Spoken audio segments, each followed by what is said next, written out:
ये कहानी स्पेन के ला पाल्मा द्वीप पर बनी एक सच्ची घटना पर आधारित है, जहां एक परिवार गहरे समुद्र की यात्रा पर निकलता है। उसी समय एक भयानक घटना घटित होती है, जिससे शांत समुद्र पल भर में ज्वालामुखी की तरह फट पड़ता है और पूरी मानवता खतरे में पड़ जाती है। क्या ये परिवार और मानवता इस आपदा से बच पाएगी या सब कुछ नष्ट हो जाएगा? तो चलिए शुरू करते हैं। कहानी एक युवती से शुरू होती है जो छुट्टियों पर है और अचानक उसे एहसास होता है कि उसकी एक बाली गायब है। पहले तो उसे लगता है कि शायद फोटो खींचते समय गलती से समुद्र में गिर गई होगी। पास खड़ी उसकी सबसे अच्छी दोस्त बिना सोचे समझे बाली ढूंढने के लिए तुरंत समुद्र में कूद जाती है, लेकिन अगले ही पल पानी के नीचे से एक अजीब सी आवाज आने लगती है और समुद्र का पानी उबलने लगता है। उनकी कांच की नाव टूट जाती है और उसके साथ ही उनकी दोस्त की भी जान चली जाती है और वहां मौजूद सभी लोग मारे जाते हैं। कुछ दिनों बाद 4 लोगों का एक परिवार उसी ला पाल्मा द्वीप पर छुट्टियां मनाने आता है। इस द्वीप को ज्वालामुखी द्वीप के नाम से भी जाना जाता है, हालांकि वहां का ज्वालामुखी 1948 के बाद से नहीं फटा है। वह और उनके पति जानबूझकर यहाँ छुट्टियां बिताने आए थे, इस उम्मीद में कि ज्वालामुखी को बचाया जा सके। उनकी बिगड़ती शादी को देखते हुए वे इस यात्रा को अपने रिश्ते को सुधारने का आखिरी मौका मानते हैं। जब परिवार तैराकी के लिए कपड़े बदलने की तैयारी कर रहा होता है तो उनकी सबसे बड़ी बेटी सारा को जमीन पर झुमके पड़े मिलते हैं। उन्हें देखते ही पिता तुरंत कहते हैं कि ये उनके परिवार में किसी के नहीं हैं। सारा उनकी बात अनसुनी कर देती है और उन्हें मेज पर रख देती है। उन्हें जरा भी अंदाजा नहीं था कि यह छुट्टी उनके जीवन की सबसे खतरनाक यात्रा बनने वाली है, जहां उन्हें एक भयानक प्राकृतिक आपदा का सामना करना पड़ेगा। इसी बीच पहाड़ों में मैरी, भूवैज्ञानिक सर्वेक्षण विभाग के एक सदस्य, अपने एक सहकर्मी के साथ शोध के लिए वहां जाते हैं। हमेशा की तरह वे एक गुफा में पहुंचते हैं, लेकिन आज उन्हें गुफा की दीवारों पर कुछ असामान्य दिखाई देता है, चट्टानों पर सीमेंट जैसी परत। मैरी ने अपने पूरे करियर में पहली बार ऐसी कोई चीज देखी थी और वह तुरंत नमूने एकत्र करना शुरू कर देती है। तभी उसके दाढ़ी वाले सहकर्मी को जमीन पर कई मृत चमगादड़ पड़े हुए दिखाई देते हैं। जांच करने पर उन्हें पता चलता है कि गुफा के अंदर कार्बन डाइऑक्साइड का स्तर सामान्य से कहीं अधिक है। उन्हें और भी चौंका देने वाली बात यह है कि गुफा की छत में अचानक एक बड़ी दरार दिखाई देती है। इसी बीच भूवैज्ञानिक विभाग के निदेशक अपने कार्यालय में अखबार पढ़ रहे होते हैं। रिपोर्ट में बताया गया है कि ला पाल्मा द्वीप के दक्षिण पूर्वी समुद्री क्षेत्र में एक स्पीड बोट मिली है और उसमें सवार सभी पर्यटक मृत पाए गए हैं। मामले की अभी भी जांच चल रही है। ये खबर पढ़कर निदेशक बहुत चिंतित हो जाते हैं। कुछ ही देर बाद मैरी और उसका सहकर्मी उनके कार्यालय पहुंचते हैं और उन्हें गुफा में मिली अपनी खोजों के बारे में बताते हैं। आगे की जांच से पता चलता है कि हवा गुफा के अंदर कार्बन डाइऑक्साइड और एल्यूमिनियम ऑक्साइड का स्तर खतरनाक रूप से बहुत अधिक है। ऐसा पहले कभी नहीं देखा गया। इसके अलावा द्वीप पर बारिश का मौसम लंबा होता जा रहा है और बारिश की मात्रा लगातार बढ़ रही है। पानी का बढ़ा हुआ प्रवाह चट्टानों के संतुलन को बिगाड़ रहा है, जिससे गुफा के अंदर खतरनाक दरारें बन रही हैं। अगर यह स्थिति बनी रहती है तो भूकंप या भूस्खलन की प्रबल संभावना है, लेकिन निदेशक इससे सहमत नहीं है। उनका कहना है कि पहाड़ों में हल्के कंपन सामान्य हैं। अभी तक जहरीली गैस के कोई स्पष्ट संकेत नहीं मिले हैं और वर्तमान स्थिति इतनी गंभीर नहीं है कि इसे बड़ा खतरा घोषित किया जा सके। इस अनावश्यक फटकार के बाद दोनों शोधकर्ता बेहद निराश महसूस करते हैं। हालांकि दाढ़ी वाला व्यक्ति अपने संदेह पर अडिग रहता है। वह मैरी को एक नक्शा दिखाता है और उससे याद दिलाता है कि 1948 में यहाँ एक बड़ा ज्वालामुखी विस्फोट हुआ था, जिससे कई किलोमीटर लंबी एक दरार बन गई थी। यह इतनी चौड़ी थी कि एक व्यक्ति इसके अंदर चल सकता था। अगर ऐसा विस्फोट फिर से होता है तो पहाड़ का एक पूरा हिस्सा ढहकर सीधे समुद्र में गिर सकता है। अगर पूरे शहर के आकार का कोई मलबा समुद्र में समा जाए तो निश्चित रूप से एक विनाशकारी सुनामी आएगी। वह सवाल करता है कि निदेशक जनता को पहले से चेतावनी क्यों नहीं दे रहा है। सच्चाई यह है कि निदेशक ने कुछ साल पहले एक गंभीर गलती की थी। उसने एक बार भूस्खलन की चेतावनी जारी की थी, जिससे भारी दहशत फैल गई थी, लेकिन वास्तव में कुछ नहीं हुआ। उस घटना के कारण उसकी नौकरी जाते जाते बची। तब से उसने आपदा की पूरी तरह निश्चितता होने तक कोई और चेतावनी जारी करने से इनकार कर दिया है। हालांकि मैरी और उसके सहकर्मी को यह एहसास नहीं है कि निदेशक उनसे भी ज्यादा डरा हुआ है। वास्तव में वह पहले से ही बहुत परेशान है। ठीक उसी समय वह नए निष्कर्षों की समीक्षा करने के लिए फोरेंसिक विभाग गया है। प्रारंभिक पोस्टमार्टम रिपोर्ट में स्पष्ट रूप से कहा गया है कि स्पीडबोट पर मरने वाले सभी लोग अत्यधिक उच्च तापमान वाली गैस के संपर्क में आने से मारे गए थे। उनके फेफड़ों में कार्बन डाइऑक्साइड और सल्फर डाइऑक्साइड पाए गए, जो इस बात का स्पष्ट प्रमाण है कि स्थिति सामान्य से बहुत दूर है। इस बीच रिजॉर्ट में निक का परिवार बिना किसी चिंता के धूप और समुद्र का आनंद ले रहा है। सारा पूल के किनारे चुपचाप बैठी है। एक लड़की उसके पास आती है और उसे आमंत्रित करती है। बीच वॉलीबॉल खेलने के लिए सारा जाना चाहती है, लेकिन वह मना कर देती है क्योंकि उसे अपने छोटे भाई की देखभाल करनी है, जिसे ऑटिज्म है। लड़की निराश होकर चली जाती है। सारा नए दोस्त बनाना चाहती है, लेकिन उसमें आगे बढ़ने का आत्मविश्वास नहीं है। पूल से बाहर आने के बाद उसके पिता सैनिट उसकी उदासी को देखते हैं और उसे खेलने के लिए प्रोत्साहित करते हैं। वे उसे भरोसा दिलाते हैं कि वे उसके भाई का ख्याल रखेंगे। ये सुनकर सारा आखिरकार खेल में शामिल होने के लिए मान जाती है। जाने से पहले उसके पिता उसे वॉलीबॉल के कुछ बुनियादी नियम जल्दी से समझा देते हैं। सारा खेलने चली जाती है और अपने बेटे की जिम्मेदारी निक को सौंप देती है। बच्चे के साथ समय बिताते हुए निक अचानक अपनी पत्नी को एक स्पेनिश व्यक्ति के साथ हंसते और बातें करते हुए देखता है। इससे उसे तुरंत गुस्सा आ जाता है, लेकिन जैसे ही वह अपने बेटे की तरफ देखता है, बच्चा गायब हो चुका होता है। घबराया हुआ निक अपने बेटे को ढूंढने लगता है, ये सोचकर कि शायद लड़का अपनी बहन को ढूंढने के लिए बीच पर गया हो। वह किनारे की ओर दौड़ता है और बार बार उसका नाम पुकारता है। थोड़ी देर बाद वह दूर एक चट्टान पर खड़े एक छोटे लड़के को देखता है। जब निक करीब आता है तो उसे एहसास होता है कि उसका बेटा चुपचाप समुद्र को घूर रहा है। बच्चे के पास मैंने अनगिनत कछुओं को समुद्र में इकट्ठा होते देखा, मानो वे एक साथ प्रवास की तैयारी कर रहे हों। इसी बीच मैरी ने अपनी जांच पूरी कर ली। गुफा से लाए गए पानी के नमूने में किसी भी असामान्य खनिज का कोई निशान नहीं मिला। इससे साफ पता चलता है कि समुद्र का पानी तेजी से पहाड़ में रिसकर सीधे गुफा तक पहुंच गया है। उन्होंने जो दरार खोजी है वह बेहद नई है, 2 हफ्ते से ज्यादा पुरानी नहीं। अगर यह सच है तो द्वीप पर रहने वाले सभी लोग गंभीर खतरे में पड़ सकते हैं। इस बात को समझते हुए मैरी और उनके सहयोगी ने पहाड़ पर वापस जाकर दरार के ऊपरी हिस्से की खुद जांच करने का फैसला किया। वे वापस गाड़ी चलाकर उस जगह पहुंचे। वहां उन्होंने जो देखा वह और भी भयावह था। दरार का एक सिरा अब धीरे धीरे नीचे धंस रहा था। उन्होंने तुरंत अपने उपकरण लगाए और माप लेना शुरू कर दिया। उनके डर की पुष्टि हो गई। दरार लगातार खिसक रही थी। हालांकि यह हलचल धीमी थी, लेकिन यह साफ था कि अगर यह जारी रही तो एक विनाशकारी आपदा निश्चित थी। इसी बीच भूविज्ञान विभाग के कर्मचारियों को भी चेतावनी के संकेत मिलने लगे। पहाड़ के आसपास गैस का स्तर बढ़ रहा था और शुरुआती भूकंप के झटके महसूस किए जा रहे थे। महसूस हुआ। निदेशक ने तुरंत राष्ट्रीय रक्षक बल से संपर्क करने का आदेश दिया ताकि जरूरत पड़ने पर पहाड़ पर मौजूद पर्यटकों को निकाला जा सके। उसी समय मैरी ने उन्हें फोन किया। जब निदेशक को पता चला कि वे अभी भी पहाड़ पर हैं, तो वे घबरा गए और उन्हें अपना सामान छोड़कर तुरंत नीचे आने का आदेश दिया। जब वे माप ले ही रहे थे, अचानक दरार से सफेद धुआं निकलने लगा। ये देखकर दोनों अपनी जान बचाने के लिए भागने लगे। नीचे उतरते समय उनकी मुलाकात पहाड़ पर डेरा डाले हुए कई लोगों से हुई। मैरी समझ गई कि यह ज्वालामुखी गतिविधि का स्पष्ट संकेत है और वह सबको भागने के लिए चिल्लाने लगी। कुछ ही समय बाद मैरी को अस्पताल के बिस्तर पर होश आया। निदेशक ने उसे बताया कि उसकी सहकर्मी की हालत गंभीर है और जहरीली गैस के संपर्क में आने से वह कोमा में चली गई है। इस बार ज्वालामुखी ने भारी मात्रा में जहरीली गैस छोड़ी, लेकिन सौभाग्य से कोई जान नहीं गई। हालांकि निदेशक जानते थे कि यह तो बस शुरुआत है।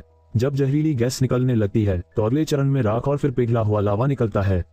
यदि पर्वत का कोई हिस्सा समुद्र में गिर जाता है तो इससे सुनामी आ सकती है। ऐसी सुनामी से दुनिया भर में लाखों लोगों की जान खतरे में पड़ सकती है।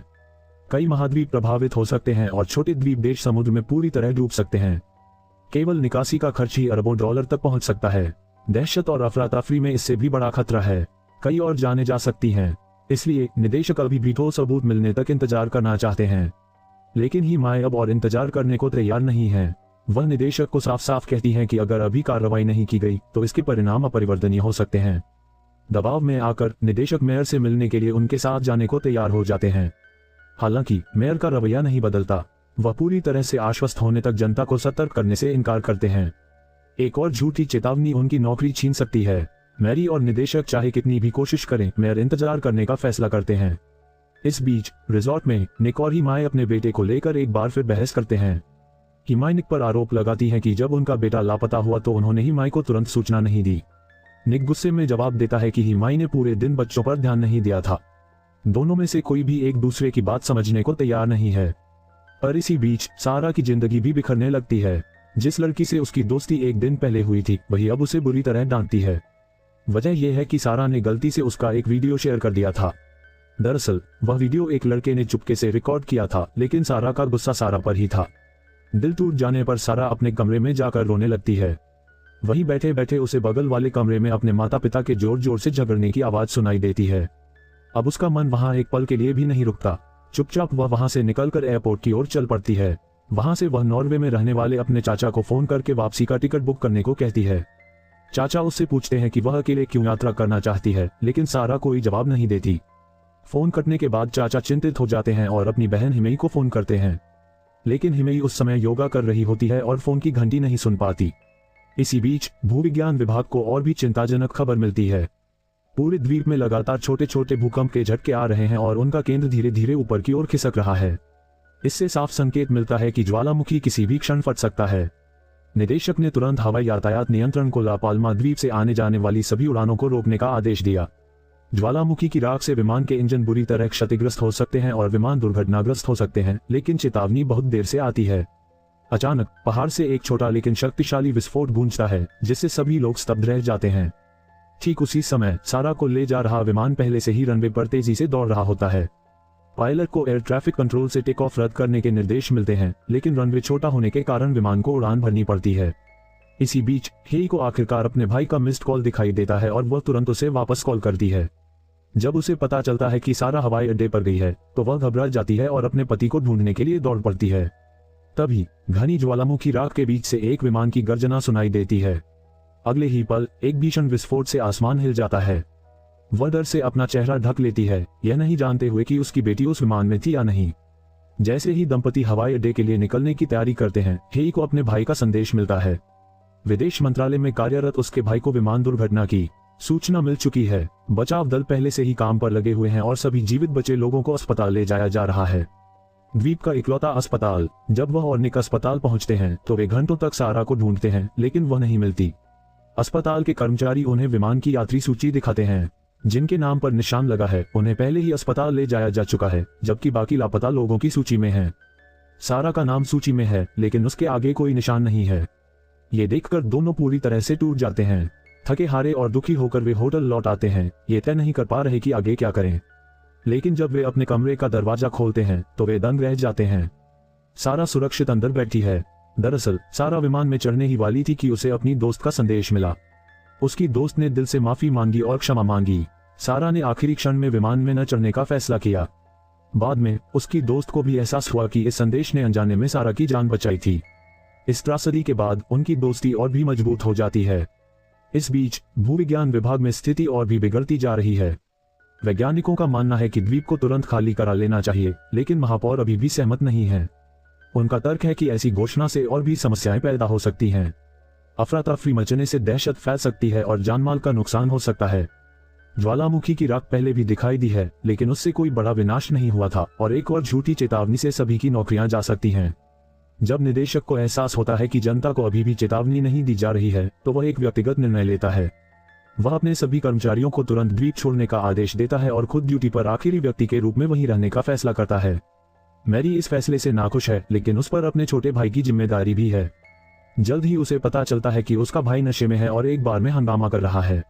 मैरी उसकी मदद करने के लिए वहां जाती है, लेकिन पुलिस उसे सरकारी काम में दखल देने के आरोप में गिरफ्तार कर लेती है। जब उसका भाई होश में आता है तो उसे अपनी गलती का एहसास होता है। वह उससे मिलने के लिए पुलिस स्टेशन जाता है और सबसे अच्छे वकील को नियुक्त करने का वादा करता है। लेकिन समय कम होता जा रहा है। ज्वालामुखी किसी भी क्षण फट सकता है। अब सवाल यह है कि ये भाई बहन इस खतरे के द्वीप से कैसे बचेंगे। लेकिन ये तो तबाही की सिर्फ शुरुआत है। इस क्षेत्र में रहने वाले लोग जानते हैं कि एक बार ज्वालामुखी राख उगलना शुरू कर दे तो अगला चरण आमतौर पर पूर्ण विस्फोट होता है। अगर ऐसा हुआ तो पहाड़ का एक पूरा हिस्सा समुद्र में गिर सकता है, जिससे सैकड़ों मीटर ऊंची एक विशाल सुनामी आ सकती है। यह मानव इतिहास की सबसे बड़ी प्राकृतिक आपदाओं में से एक बन सकती है।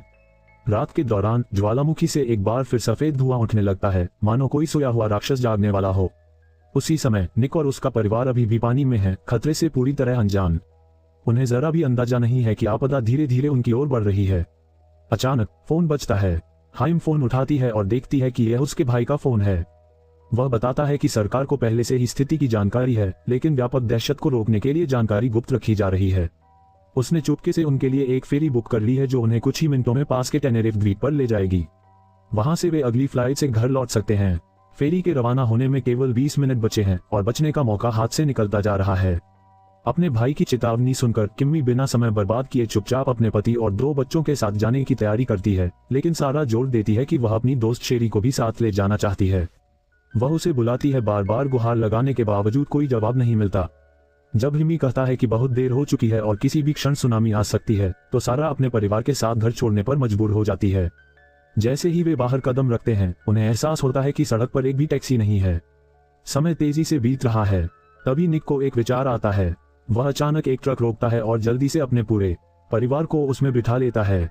इससे पहले कि मजदूर कुछ कर पाते, निक गाड़ी लेकर निकल जाता है। थोड़ी देर बाद वही मजदूर उनका पीछा करते हैं और फेरी टर्मिनल तक पहुंच जाते हैं। अपने परिवार की सुरक्षा के लिए निक उनसे और बच्चों से तुरंत फेरी पर चढ़ने का आग्रह करता है। निक पीछे रह जाता है और मजदूर उसे घेर लेते हैं और पीटने लगते हैं। अंत में निक अपना बटुआ निकालकर उन्हें दे देता है। तभी वे उसे छोड़ते हैं, लेकिन तब तक बहुत देर हो चुकी होती है। निक बेबस होकर देखता रहता है कि उसके परिवार को ले जा रही फेरी धीरे धीरे दूर जा रही है। इसी बीच शेरी समुद्र तट पर है। वह अपने फोन पर कई मिस्ड कॉल देखती है और जल्दी से सारा को वापस कॉल करती है। सारा उसे कहती है कि वह किसी तरह टेनेरिफ पहुंच जाए, वरना जल्द ही वहां से निकलना नामुमकिन हो सकता है। कुछ मिनट बाद एक जोरदार भूकंप शुरू होता है। निर्देशक, जो अकेले बैठे थे, निक के कार्यालय में पहुंचते ही उसे तुरंत एहसास होता है कि खतरा चरम पर पहुंच गया है। वह मेयर के कार्यालय में फोन करके तुरंत आपातकालीन निकासी की सूचना जारी करने की मांग करता है। फेरी न मिलने पर निक एक स्पीडबोट किराए पर देने वाले केंद्र पर पहुंचता है और टेनेरिफ जाने के लिए नाव किराए पर लेने की कोशिश करता है। लेकिन जैसे ही आपातकालीन चेतावनी की घंटी बजती है, वहां के कर्मचारी उसकी मदद करने से इनकार कर देते हैं। उसी समय होटल में मिला उसका एक दोस्त आता है और निक को बताता है कि उसने एक नाविक को रिश्वत दी है। वे दोनों जल्दी से किनारे की ओर जाते हैं, जहां नाविक पहले से ही इंतजार कर रहा होता है। उसने निक के लिए आखिरी उपलब्ध जगह सुरक्षित कर ली होती है। राहत की सांस लेकर वे नाव पर चढ़ने की तैयारी करते हैं, लेकिन अचानक उनके पीछे ज्वालामुखी फट जाता है। जैसे ही नाव रवाना होने वाली होती है, एक महिला अपनी गोद में एक बच्चे को लिए दौड़ती हुई आती है। वह रोती है और मदद की गुहार लगाती है, कहती है कि उसका बच्चा बहुत छोटा है और उसे बचाना होगा। निक एक पल के लिए रुकता है, फिर चुपचाप अपनी सीट उस महिला और उसके बच्चे को दे देता है। ये देखकर उसका दोस्त बहुत भावुक हो जाता है, लेकिन निक चुपचाप वहां से चला जाता है। अस्पताल में दाढ़ी वाले वैज्ञानिक ज्वालामुखी विस्फोट की आवाज से जाग जाते हैं। जब वह बाहर कदम रखता है तो उसे तुरंत स्थिति की गंभीरता का एहसास हो जाता है। फिर भी वह ऐसा नहीं करता। वह घबराता नहीं है, क्योंकि उसे इस परिणाम का पूर्वाभास था। वह अपने कपड़े बदलता है और सीधे निर्देशक के कार्यालय में जाता है, ताकि उनके साथ उन अंतिम क्षणों में खड़ा हो सके। इस बीच निक दूर पहाड़ से उठती हुई लपटों और लावा को देखता है। उसे समझ नहीं आ रहा कि आगे क्या करे। अंत में वही माई को फोन करता है और उसे बच्चों का ख्याल रखने के लिए कहता है, ये कहते हुए कि शायद वह कभी वापस न लौटे। उसी समय मैरी का भाई पुलिस स्टेशन की चाबियां हासिल कर लेता है और अपनी बहन को रिहा कर देता है। बाहर निकलते समय वह पास की एक कोठरी से एक और कैदी को भी रिहा कर देता है। स्टेशन से निकलते ही उनकी मुलाकात निक से होती है। निक उन्हें बताता है कि सभी नावें गायब हो गई हैं, लेकिन मैरी का भाई कहता है कि उसके पास अभी भी एक स्पीड बोट है, जिसे उसने मछली पकड़ते समय छिपा दिया था। ये सुनकर निक के मन में आशा की एक किरण जगती है। तीनों जल्दी से समुद्र तट पर दौड़ते हैं और एक छिपे हुए कोने में स्पीड बोट को ढूंढ लेते हैं। जैसे ही वे उसे चालू करने वाले होते हैं, पीछे से एक बंदूकधारी व्यक्ति प्रकट होता है। जिस कैदी को मैरी के भाई ने पहले रिहा किया था, वह अब नाव को अपने लिए लेना चाहता है। मैरी का भाई उसे समझाने की कोशिश करता है और कहता है कि नाव में एक और व्यक्ति जा सकता है, लेकिन वह आदमी अपने साथ जाने पर अड़ा रहता है। पूरी स्पीड बोट में हलचल मच जाती है, क्योंकि उसके साथी उसका पीछा कर रहे होते हैं। बहस के दौरान वह आदमी गोली चला देता है, जो मैरी के भाई को लग जाती है। मैरी उसकी ओर दौड़ती है, लेकिन कुछ ही पलों में उसकी मौत हो जाती है। तभी दूसरे गुंडे आ जाते हैं। निक झट से मैरी का हाथ पकड़कर उसे नाव पर धकेल देता है। उसके पास बंदूक है, इसलिए बाकी लोग हिल नहीं पाते। दोनों किसी तरह स्पीडबोट चालू कर पाते हैं और द्वीप से भाग निकलते हैं, क्योंकि ज्वालामुखी उसे निगलने की कगार पर होता है। उसी क्षण निक को अपने जीजा का फोन पर संदेश मिलता है। वह बताता है कि टेनेरिफ पर एक सुरक्षित क्षेत्र है और वहां पहुंचना ही जीवित रहने का एकमात्र रास्ता है। निक तुरंत मैरी का हाथ पकड़कर उसे नाव पर खींच लेता है। मैरी डर से जम जाती है, मानो उसके पैर पत्थर के हो गए हों। निक उसे ठीक समय पर नाव पर खींच लेता है और वे नाव को विपरीत दिशा में मोड़कर सुनामी आने से पहले ही तेजी से निकल जाते हैं। इस बीच टेनेरिफ के हवाई अड्डे पर आखिरी उड़ान की तैयारियां चल रही होती हैं। वह अपने बेटे और सारा के साथ बोर्डिंग गेट पर पहुंच चुका होता है। पासपोर्ट चेक करते समय कर्मचारी ने देखा कि उसके पास एक अतिरिक्त पासपोर्ट है। उसने बताया कि उसका पति पीछे छूट गया है और जल्द ही आ सकता है। कर्मचारी ने उन्हें पीले रंग के रिस्टबैंड दिए जाते हैं, जो बोर्डिंग पास का काम करते हैं। केवल ये बैंड पहनने वालों को ही विमान में चढ़ने की अनुमति है, लेकिन सारा अपनी दोस्त शेरी की चिंता में बार बार पीछे मुड़कर देखती रहती है। वह देखती है कि शेरी हवाई अड्डे पर पहुंच गई है, लेकिन उसके पास बोर्डिंग पास नहीं है। सारा एक साहसिक निर्णय लेती है और विमान की उड़ान भरने से ठीक पहले अपने बैग से अपने पिता का बोर्डिंग पास निकालकर शेरी को दे देती है। फिर वह खुद विमान में चढ़ जाती है। इस बीच ही और उसका बेटा अपनी सीटों पर बैठ चुके हैं, लेकिन सारा अभी तक नहीं पहुंची है। विमान उड़ान भरने के लिए तैयार है। वह घबरा जाती है और अपने बेटे के साथ तुरंत निकलने का फैसला करती है। लोग उसे रोकने की कोशिश करते हैं, लेकिन वह उनकी अनदेखी करती है। उसी समय निर्देशक और दाढ़ी वाला आदमी दोनों सुरक्षात्मक सूट पहने हुए ज्वालामुखी के मुहाने पर पहुंच जाते हैं। वे जानते हैं कि अब द्वीप छोड़ना असंभव है। दोनों निडर होकर ज्वालामुखी के किनारे खड़े हो जाते हैं। दाढ़ी वाला आदमी शरारती अंदाज में अपनी जेब से 1 साल पुरानी रेड वाइन की बोतल निकालता है। लेकिन इससे पहले कि वे पी सकें 78 वर्षों से शांत पड़ा ज्वालामुखी पूरी ताकत से फट पड़ता है। एक भीषण विस्फोट के साथ पूरा द्वीप 2 भागों में बंट जाता है। पहाड़ का एक पूरा हिस्सा एक तेज लहर सीधे समुद्र में जा गिरी, जिससे पल भर में सैकड़ों फीट ऊंची लहरें उठ उठीं। इसी बीच सारा और शेरी विमान में लौट आईं। वे अपनी मां और भाई को बेसब्री से ढूंढ रही थी, लेकिन विमान के उड़ान भरने से पहले ही कर्मचारियों ने उन्हें सीट बेल्ट बांधने को कहा। सारा को पता नहीं था कि उसकी मां और भाई अभी भी उसे ढूंढ रहे हैं। सौभाग्य से हिमी को ठीक समय पर उसके भाई का संदेश मिला। उसने उन्हें टेनेरिफ में एक और सुरक्षित क्षेत्र के बारे में बताया जहां वे सुनामी से बच सकते थे। वह तुरंत उस दिशा में दौड़ पड़ा। उसका बेटा, जिसे ऑटिज्म है लेकिन भूगोल में बहुत कुशल है, ने कुछ ही सेकंड में सुरक्षित स्थान का पता लगा लिया। पास के हवाई अड्डे के कुछ कर्मचारी भी उनके पीछे पीछे गए। तभी सुनामी हवाई अड्डे की ओर तेजी से बढ़ने लगी। जैसे ही विमान रनवे पर उतरने लगा, जमीन फट गई। इसी बीच निक और मैरी अपनी स्पीड बोट में सुरक्षित क्षेत्र की ओर दौड़ पड़े। उनके फोन की बैटरी खत्म हो गई, लेकिन वे आखिरी क्षण में सुरक्षित क्षेत्र में पहुंच गए। जब वे किनारे पर उतरे तो उन्होंने देखा कि वहां पहले से ही बहुत सारे लोग जमा हो चुके थे। ये सब निक के जीजाजी की वजह से संभव हो पाया था। उन्होंने विशेषज्ञों से परामर्श करके सबसे सुरक्षित क्षेत्र की पहचान कर ली थी। सुनामी एक गोलाकार पैटर्न में फैलती है और 2 विशाल लहरें टेनेरिफ के पूर्वी हिस्से में टकराकर एक दूसरे को बेअसर कर देती हैं। वह क्षेत्र सबसे सुरक्षित साबित होता है। अपने करियर को दांव पर लगाकर जीजा ने खुद माइक्रोफोन चालू किया और मीडिया को सुरक्षित क्षेत्र के बारे में सूचित किया।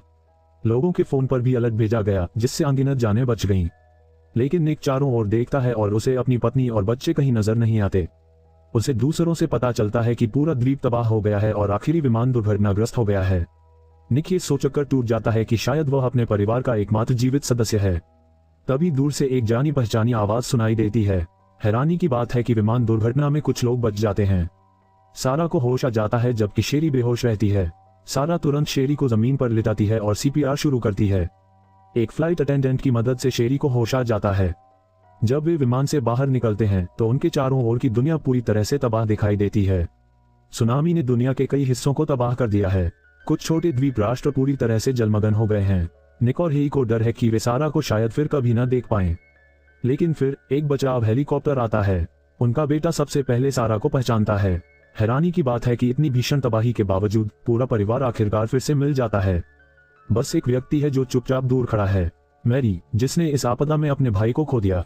वह जानती है कि उसकी जिंदगी अब कभी पहले जैसी नहीं रहेगी। अगर आपको हमारा प्रयास पसंद आया तो कृपया वीडियो को लाइक करें और हमारे चैनल को सब्सक्राइब करें। अगले वीडियो में मिलते हैं, तब तक के लिए अलविदा।